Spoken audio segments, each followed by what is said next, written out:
دعائیں مانگنے میں شرم اور آر محسوس نہ کرو، اللہ کے سامنے گڑ گڑانے میں شرم اور آر محسوس نہ کرو، اس کا معمول بنا لو۔ حضرت عمر فرمایا کرتے تھے کہ میری دعا قبول ہو رہی ہے یا نہیں، مجھے اس سے غرض نہیں ہے، مجھے اس سے غرض ہوتی ہے کہ مجھے دعاؤں کی توفیق مل رہی ہے کہ نہیں مل رہی۔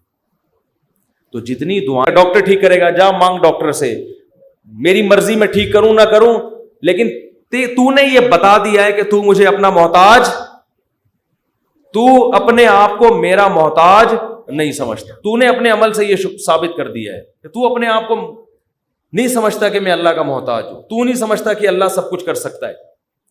اس لیے اللہ کی نظر میں دعا کی ویلیو ہے۔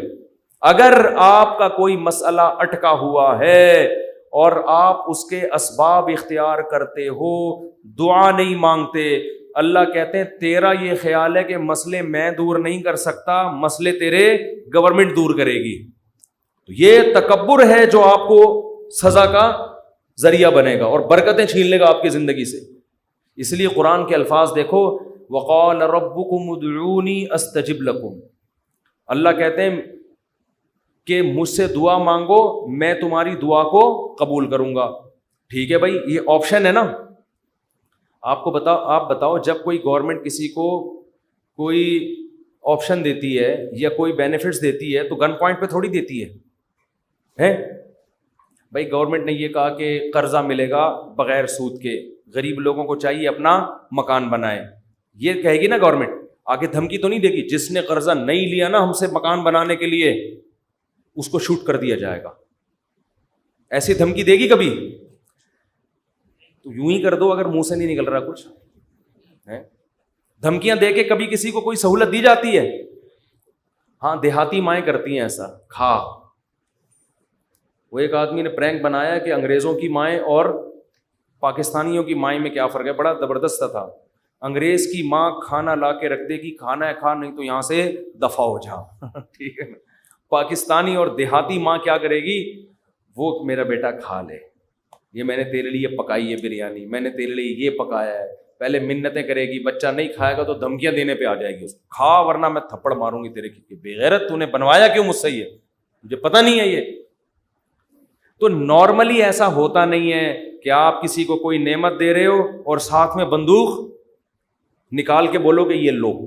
کسی کو آپ نے ہدیہ دیا، 100 روپے، 1000 روپے، 500 روپے آپ نے کسی کو دیے، یہ آپ کی خدمت میں، وہ کہہ رہے یار میں تو ابھی ضرورت نہیں ہے آپ کا، بڑی نوازش، آپ بندوق نکال لے، تو یہ ہدیہ رہے گا؟ یہ ہدیہ تھوڑی رہے گا۔ تو کوئی بھی جب حکومت یا کمپنی کسی کو سہولت دیتی ہے تو وہ گفٹ کو پھر گفٹ ہی قرار دیتی ہے، لیکن اللہ کا اسٹائل یہاں پہ بالکل انداز بالکل الگ ہے۔ اللہ کیا کہتے ہیں، مجھ سے مانگو، یہ بینیفٹس مل رہے ہیں نا اللہ کی طرف سے، ہے بھائی، اللہ کیا کہہ رہے ہیں، مجھ سے مانگو اور میں جو مانگو گے میں وہ تمہیں دوں گا۔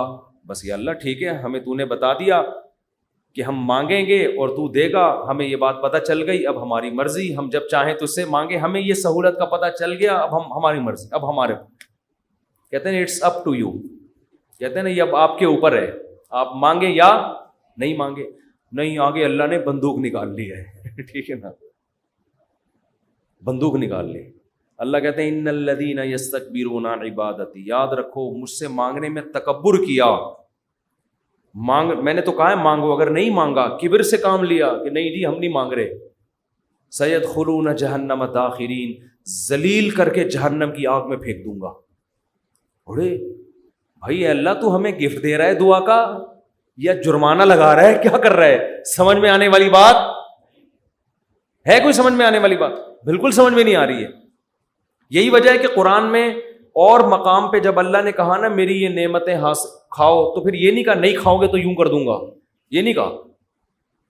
اللہ نے قرآن میں کہا کلو وشربو، کھاؤ اور پیو، حد سے تجاوز نہ کرو، یہ نہیں کہا اگر نہیں کھایا نا تو جہنم میں پھینک دوں گا، یہ کہا قرآن نے؟ کیا ہو گیا بھائی؟ اللہ نے کہا فن کے ہو، نکاح کرو، یہ نہیں کہا نہیں کیا نا جہنم میں پھینک دوں گا میں، بشرطے کہ گناہ سے بچے انسان، گناہ کرو گے پھر تو جاؤ گے جہنم میں۔ لیکن جو بھی اللہ نے نعمتیں دی ہیں ان کو بندوق کی نوک سے نہیں اللہ نے کہا، کیونکہ وہ نعمت پھر نعمت رہتی نہیں ہے، وہ نعمت تھوڑی رہتی ہے پھر وہ. لیکن یہاں اللہ کیا کہہ رہے ہیں؟ مجھ سے مانگو میں تمہیں دوں گا. ہم خوش ہو گئے، زبردست اللہ کی طرف سے انعام مل گیا، ٹھیک ہے جب سہولت سے ٹائم ملے گا تو مانگ لیں گے، موڈ ہوگا. اور نہیں بھی مانگا تو اللہ نے بس ایک آپشن دیا ہے کہ مانگو گے تو ملے گا. لیکن اللہ نے کیا کیا؟ انداز دیکھو، کہا کہ اگر نہیں مانگا تو جہنم میں ذلیل کر کے داخل کر دوں گا. سوال پیدا ہوتا ہے اللہ یہ تو گفٹ دے رہا ہے یا ہمیں ڈرا رہا ہے، آزمائش میں ڈال رہا ہے؟ اللہ کہتے ہیں گفٹ بھی دے رہا ہوں لیکن یہ بہت بڑی آزمائش بھی ہے.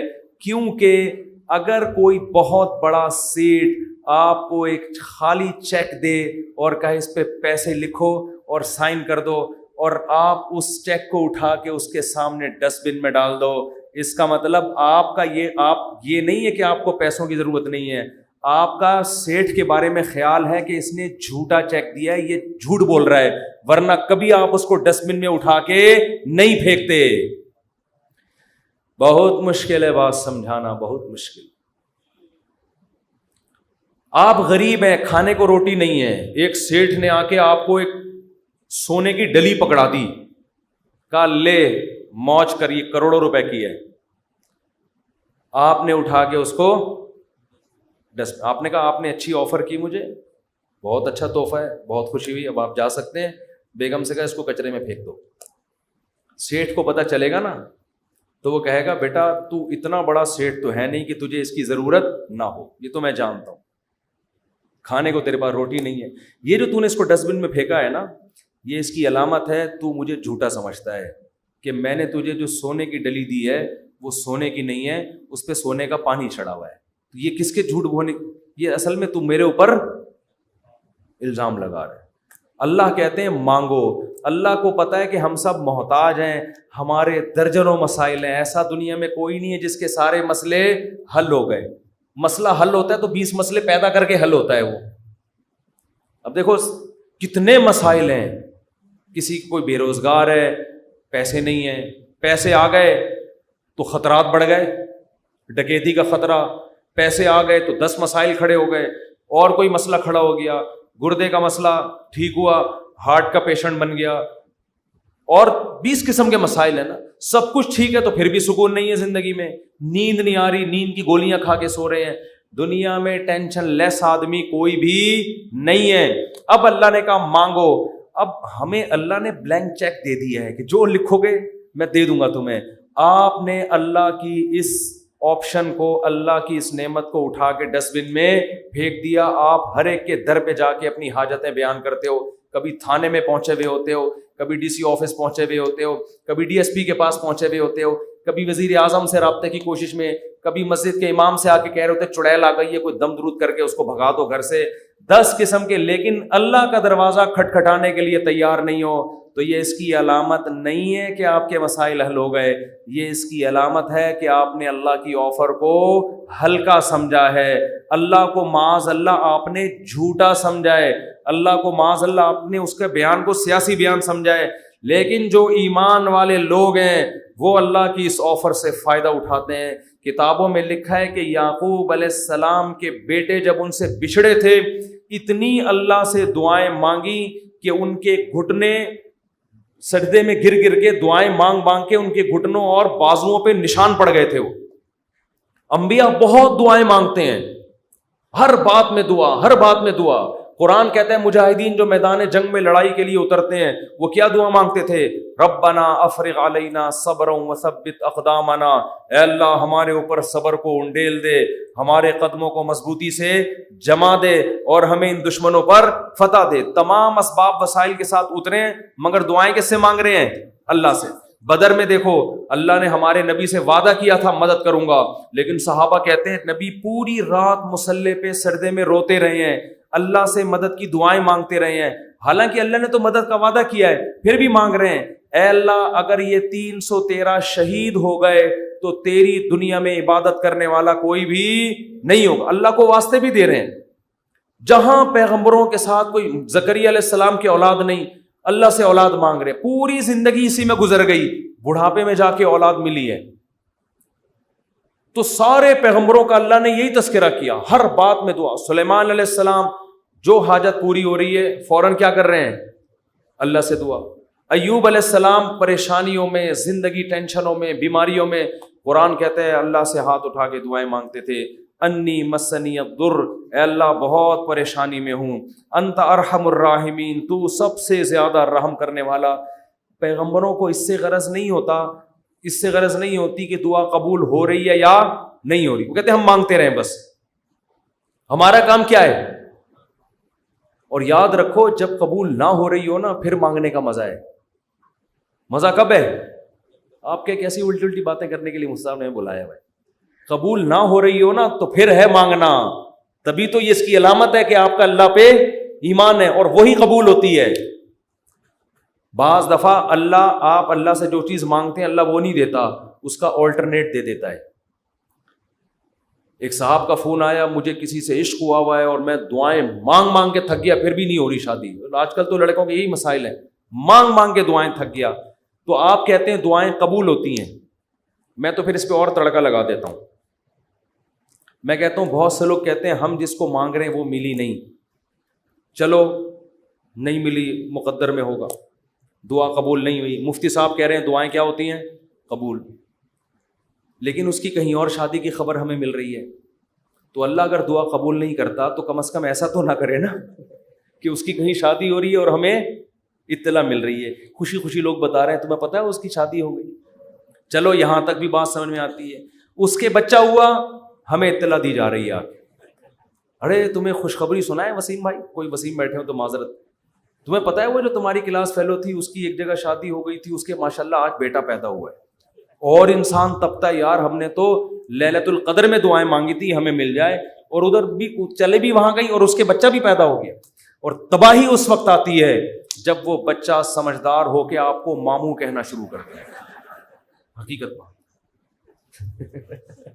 جب آپ ان کے گھر جائیں ملنے کے لیے اور وہ آپ کی پرانی گرل فرینڈ بچے کو تعارف کروا رہی ہے, تمہارے ماموں لگتے ہیں یہ رشتے میں, حقیقی تو نہیں ہے لیکن رشتے میں کیا لگتے ہیں؟ ماموں. تو آپ کہو گے یار یہ دعائیں قبول ہو رہی ہیں یا کیا ہو رہا ہے؟ تو اس طرح بھی ہوتی ہیں. تو ایسے لوگوں کو میں کہتا ہوں کہ جو یہ مایوس ہوتے ہیں نا, یہ قبول تو نہیں ہو رہی. او بھائی تو دنیا میں ایک ہی عورت پیدا ہوئی ہے کیا؟ اللہ کے علم میں یہ بات تھی کہ وہ تیرے لیے نقصان دہ تھی, ہر چیز تمہارے لیے نہیں ہے. قرآن کیا کہتا ہے؟ آسان تکرہوا شیئا, بہت سی چیزوں کو تم پسند نہیں کرتے لیکن اللہ نے اس میں خیر رکھی ہوتی ہے. بہت سی چیزوں کو تم پسند کرتے ہو, اللہ نے اس میں تمہارے لیے خیر نہیں رکھی ہوتی. واللہ یعلم, اللہ کہتے ہیں مجھے پتا ہے. وانتم لا تعلمون, تم جاہل ہو, تم نہیں جانتے. اللہ سے آگے نکلنے کی کوشش مت کرو. سورہ کہف میں واقعہ نہیں ہے کیا کہ حضرت خضر علیہ السلام نے ایک نوجوان بچے کو قتل کر دیا تھا. موسیٰ علیہ السلام نے پوچھا کیوں مارا, ان میں ماں باپ کا کیا قصور تھا؟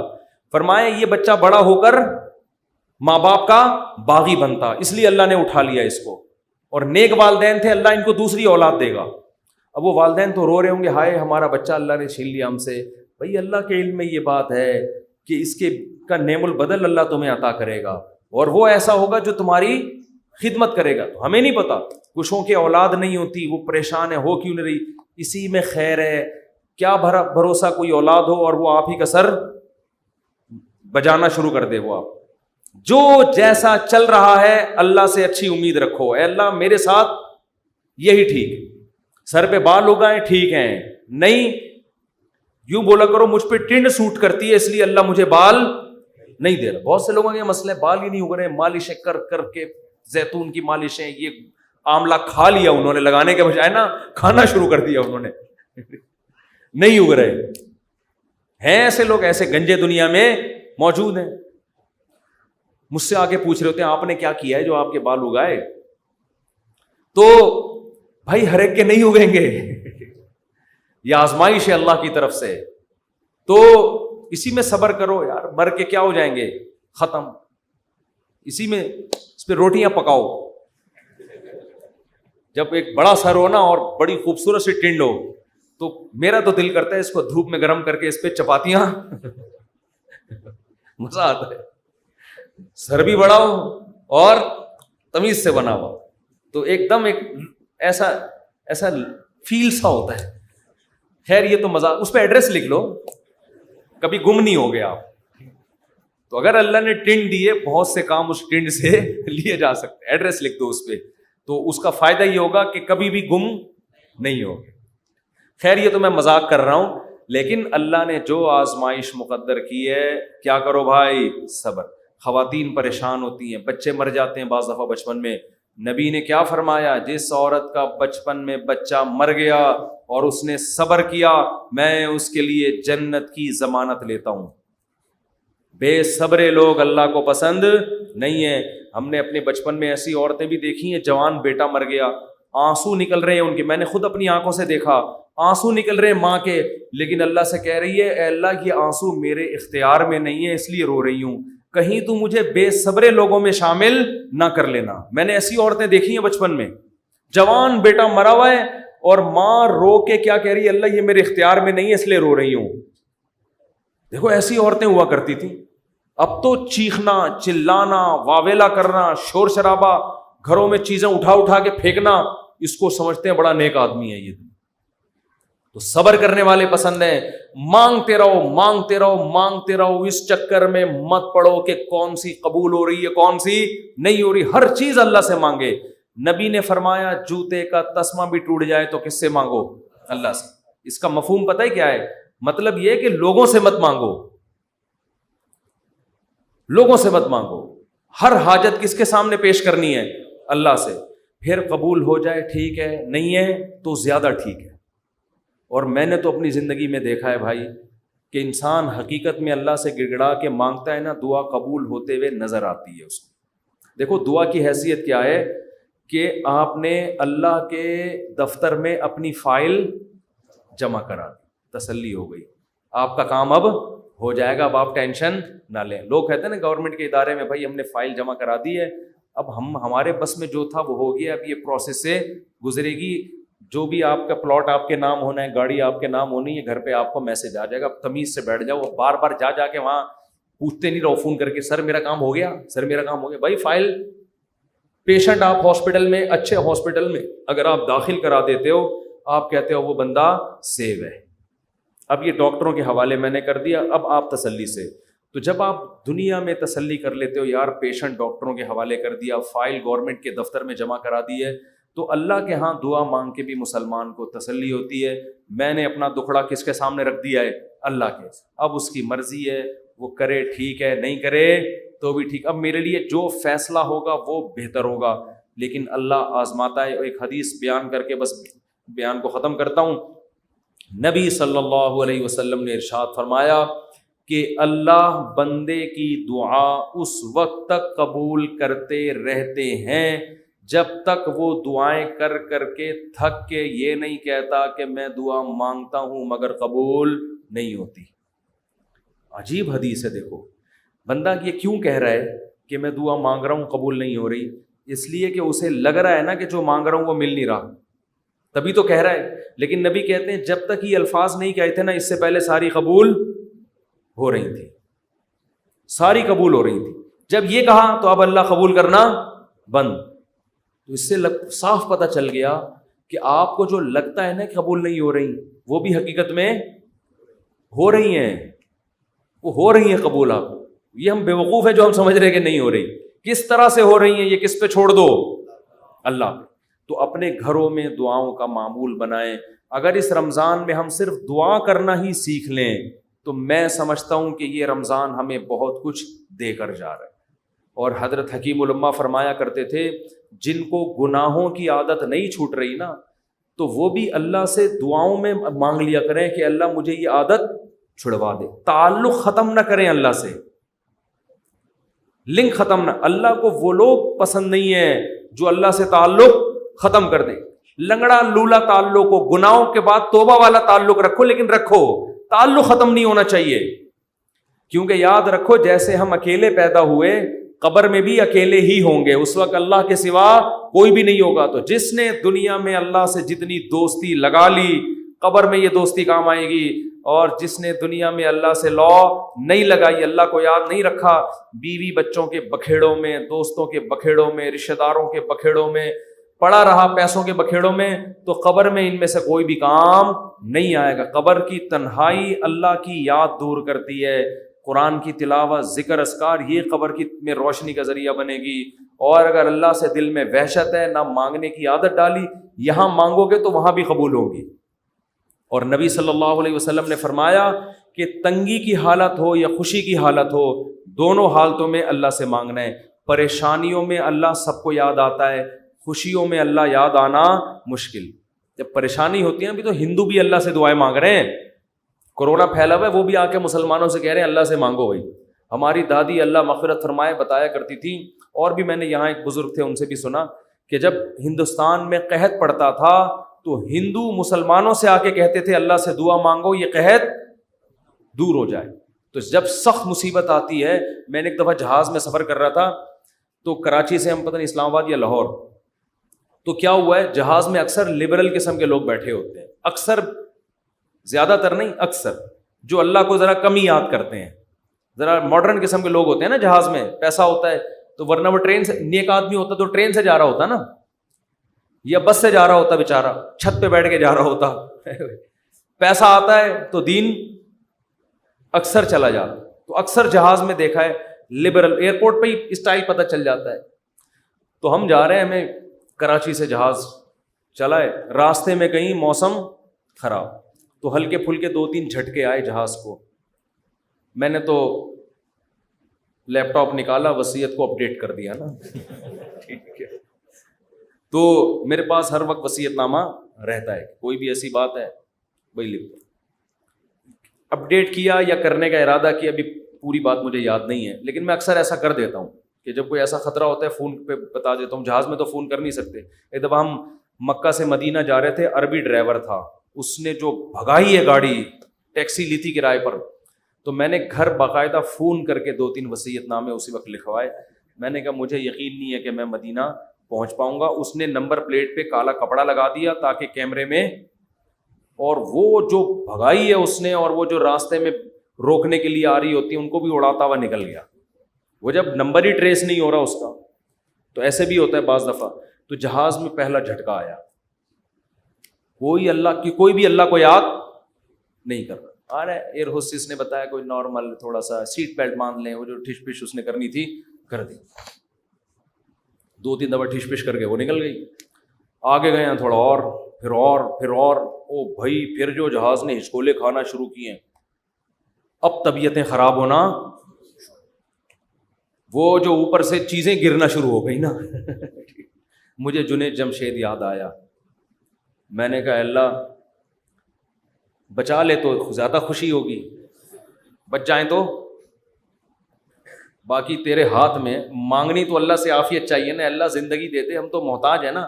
اللہ کے سامنے فنٹر گیری چھینی, اللہ تیری مرضی, مارنا ہے مار دے, میں موت سے تھوڑی ڈرتا ہوں. یہ بھی بعض لوگ کر رہے ہوتے, میں موت سے ڈرتا ورتا نہیں ہوں. یہ نہیں اللہ کو پسند ہے. اللہ پیسہ دینا ہے دے, نہیں دینا نہیں دے. ہمارے نبی کے گھر میں 40 دن چولہا نہیں جلتا تھا, میرے گھر میں اگر 80 دن نہ جلے تو کیا ہو گیا. اللہ کو تو محتاج ہی پسند ہے بھائی, گڑ گڑاؤ, مانگو اس سے. تو میں نے بھی دعا مانگی, اللہ اس مصیبت سے ہمیں نجات دے دے. لیکن ویسے ایک آپ کو بات بتاؤں, جہاز کی موت ہوتی بہت آسان ہے, اس میں زیادہ ٹینشن لینے کی ضرورت نہیں ہے. کیونکہ ٹرین سے آدمی ٹکراتا ہے نا, پتہ نہیں کون سی کدھر سے جا کے کٹے, کون سا سر پچ کے, بس میں جائے ٹانگ پھنس گئی کھڑکی میں, بہت بھیانک موت ہے.